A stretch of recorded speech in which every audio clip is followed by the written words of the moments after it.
In this video, we're going to focus on a balanced diet and what that split might look like, and is highly dependent on your fitness level, on your activity level, on your BMR, etc.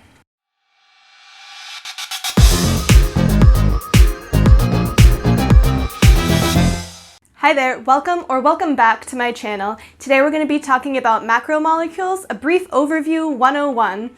We're going to get into how to count them, but before we do that, we have to start with the basics. So we're starting from the very beginning, assuming you have no prior knowledge of macromolecules. If you want to skip ahead, I'll leave links in the description below to different segments of this video so you can find the information that you're looking for. But starting from the very beginning, what is a macromolecule anyway?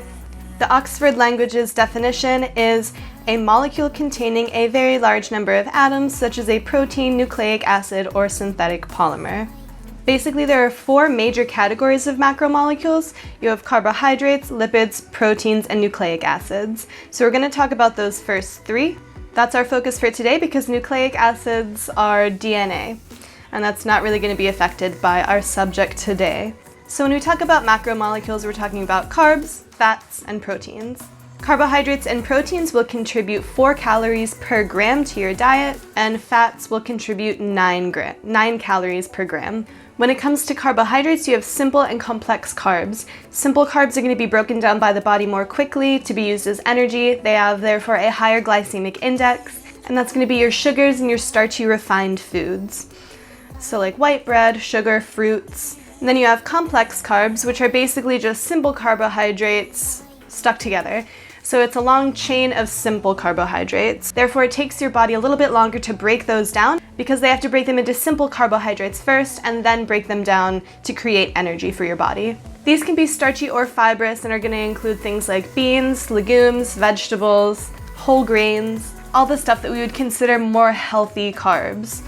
And they're really only considered healthy because they typically are higher in fiber and they take longer to digest, which keeps you fuller longer, so they're good for calorie control.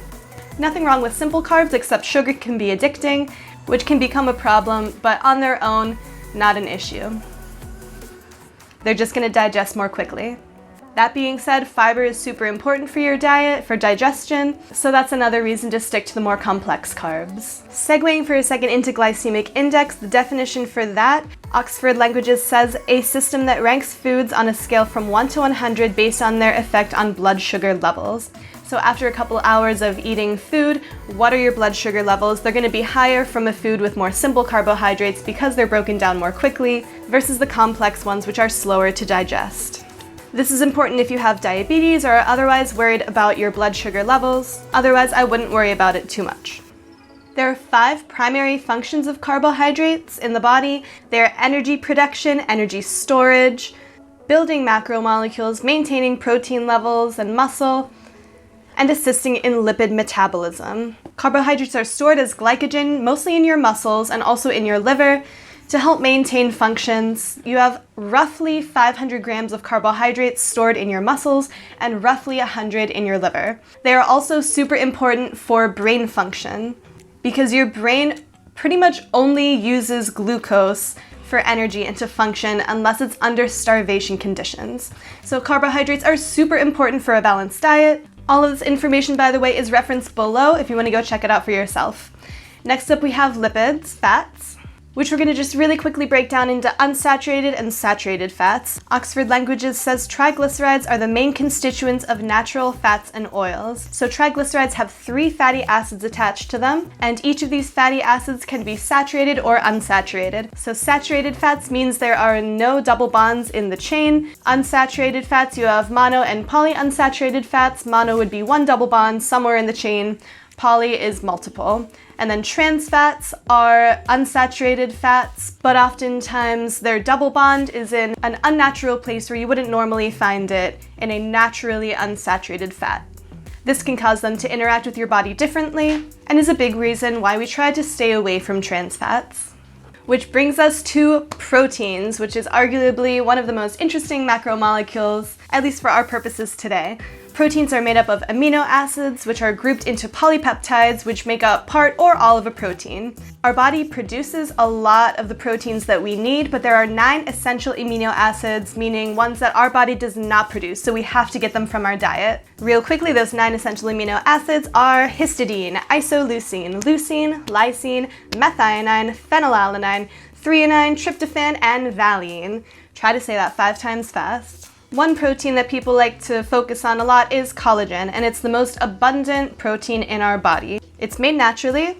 Arguably, you get benefits from taking supplements. We're not going to get into that. That's it for what macromolecules are. I hope this gives you a pretty good understanding of that. By the way, if you're finding value in this video so far, please hit that like button and subscribe to my channel for more content like this. We're going to move on now and talk about how many calories you need in your diet. So this depends largely on what your goal is, right? Do you want to lose, maintain, or gain weight? That's going to affect it. But no matter what your goal, you want to start by finding how many calories you need to maintain your weight. This is a 2-part calculation. First, you want to calculate your BMR, or basal metabolic rate. That's how many calories you burn in a day doing absolutely nothing. This is just your basic bodily functions. In order to stay alive, you burn X amount of calories. Without knowing your percentage body fat and all of the other nuances that go into calculating BMR, you won't get as accurate of a reading. But if you don't have that information available, it's totally fine. You can just go online. There are plenty of BMR calculators out there that are accurate enough, unless you have really specific goals. But in general, just use one of those. There's your BMR. The second thing you want to do is calculate your activity level. So this is all of the activity you do in a day, including walking, working out, any sport that you play, or just getting up from your bed and moving to the couch. You can track this with a Fitbit or an Apple Watch or any of those fancy gadgets, or you can take a rough estimate just based on your daily activities. Once you find how many calories you burn from your BMR and your activity level, that's your baseline of calories to maintain your weight. That's how many you have to consume because that's how many you burn. If you're trying to lose weight or gain weight, I would only do about 200 to 300 calories, deficit or surplus, depending on what goal you have. That will keep your metabolism intact, but you definitely want to avoid crash dieting because that totally destroys your metabolism, which will affect your BMR. So unfortunately, there are no shortcuts. Keep it safe, keep it 200 or 300 calories above or below. That brings us into calorie splits. What split is right for you? How many carbs, how many grams of protein, how many grams of fat should you have in your diet? There's so many types of diets out there, and one of the most popular that exploded in popularity recently is keto. Keto has so few carbs in it. I believe it's 20 a day that you're allotted. And in order to go that route, you have to do it for a week or two in order for your body to get into ketosis, which is where you're burning fat and protein as fuel instead of carbs, because you don't have any carbs left in your body to burn. My thoughts on keto: do what works for you. Every body is different. Perhaps keto is right for you. For me personally, forcing your body into an extreme survival mode type of dieting, that's not my preference. I personally don't think it can be very beneficial in the long term. Like we stated earlier, your brain especially, and then all of your other bodily functions, rely heavily on carbs, and depriving them of that could pose some issues long term. However, studies have not been done on that yet, so who can say? One thing that I do want to mention here is that you definitely want to consult a nutritionist or a dietitian before you start any kind of diet program. I am not licensed. You definitely want to get a professional opinion before you do so.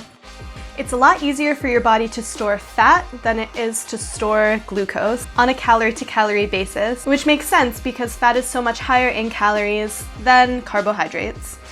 So if you have about 100 calories of fats, it takes only 2.5 calories of energy to store it, whereas if you have 100 calories of carbs, it can take about 25 grams. Check out the references below for that statistic. But one reason why we don't like having excess glucose, and you may prefer to eat more fat than carbs, is because that extra glucose is converted into fat in the liver, and then it's stored in the liver, which we see all too often leads to fatty liver disease, which of course leads to type 2 diabetes.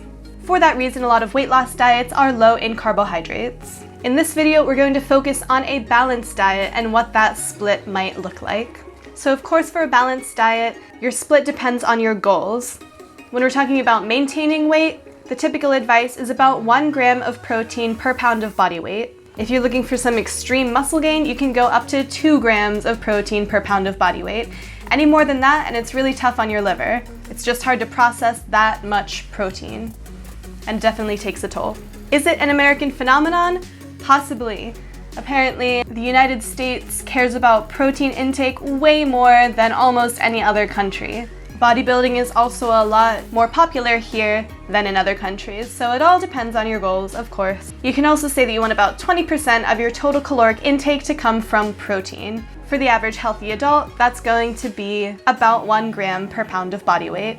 But of course, this is a large generalization and is highly dependent on your fitness level, on your activity level, on your BMR, etc. So when it comes to your goals, if your goal is weight loss, you definitely want to make sure that you're getting a higher percentage of your total caloric intake from protein.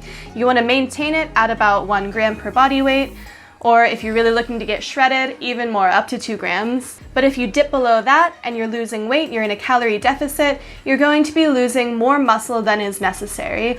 When you're looking to lose weight, typically you're looking to lose fat, so you want to make sure that your protein intake is enough that it will sustain as much muscle as possible. So you still want to look at grams per pound of body weight, because if you're subtracting 200 to 300 calories from your diet, you want to subtract that from the percentage of fat and carbs that you're intaking, not protein. If you're looking to gain weight, again, you probably want to gain protein, so you're going to want to keep the protein intake high. So I'd say about 20% of your diet should come from protein, or more, depending if you're trying to look like this. So with all of that aside, we can finally get into this topic of this video, which is counting your macros. How do you do it? There are a couple of ways. The first way is you can do it by hand. Typically about 1 serving of lean meat is the size of your palm. Typically about 1 serving of grains is a handful, and 1 serving of fat is about the size of your thumb. This is the least strict method of determining your calories, and great if you're just looking for a balanced diet, don't have any super specific goals, and just want to make sure that you're eating well. It's going to be the easiest to do and the easiest to keep track of. If you want to get a little bit more specific, I personally really like weighing my food. That's great for specific goals because you know exactly how much you're getting of each thing, and you can keep track of all of that in an app. There are so many weight tracking apps out there now. The one that I've always used is MyFitnessPal. This isn't a plug for them. That's just what I know. But there are a lot of big names out there, and all of them do about the same thing, pretty much. That's really helpful if you're trying to track your average calorie intake over a long-term goal. So if you're trying to lose weight, you can definitely see what you do on average throughout the week, week by week. As your weight drops, you can also adjust your calorie intake based on that. You can get super specific if you want to, but if you don't want to go through that hassle, again, just eyeball it, that's totally fine too. Keep in mind that there is some margin of error with all of these methods, as every cut of meat and piece of produce is going to have a different chemical makeup. That's just the nature of nature. But you can get a pretty good idea of what you're getting through any of these methods. That's pretty much it for macros. Also, don't forget about micronutrients because they are just as vital, super important. Some are water soluble, some are fat soluble, so it's important to stay hydrated and get some fat in your diet. And then some differences come into play, whether you have the raw vegetable versus the cooked one. We're not going to get into that in this video. Maybe I'll do another one in the future, who knows. So that's it. Just remember what you're looking to accomplish and that this is a journey. Like anything worth doing, it's going to take some time. So start today and just stick with it. If you found value in this video, make sure that you subscribe, click that like button, hit the bell for notifications so you get notified whenever I upload a new fitness video. Don't forget to leave a comment if you have any questions. I respond pretty quickly and would love to hear from you. Thank you for watching. See you next time.